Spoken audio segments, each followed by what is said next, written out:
গত মঙ্গলবার রাতে নিষিদ্ধ সংগঠন ছাত্রলীগের ভেরিফাইড ফেসবুক পেজে জানানো হয়, গণঅভ্যুত্থানের মুখে ৫ আগস্ট পালিয়ে ভারতে অবস্থান করা শেখ হাসিনা বুধবার রাতে ছাত্রদের উদ্দেশ্যে বক্তব্য রাখবেন।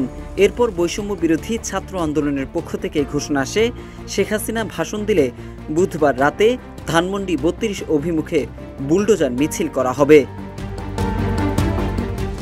এদিকে বুধবার দুপুরে রাজধানীর বাংলা মোটরে বৈষম্য বিরোধী ছাত্র আন্দোলনের কার্যালয়ে সংবাদ সম্মেলনে সংগঠনটির আহ্বায়ক হাসনাত আবদুল্লাহ শেখ হাসিনার ভাষণ কোনো মিডিয়া প্রচার করলে ধরে নিতে হবে হাসিনাকে তারা সহযোগিতা করছে বলে মন্তব্য করেন।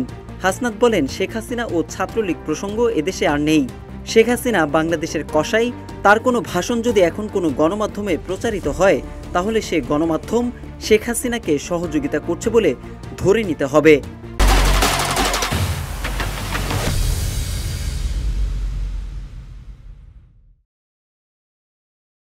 হাসনাত বলেন, ৫ আগস্টের পর শেখ হাসিনা ও ছাত্রলীগ চ্যাপ্টার ক্লোজড।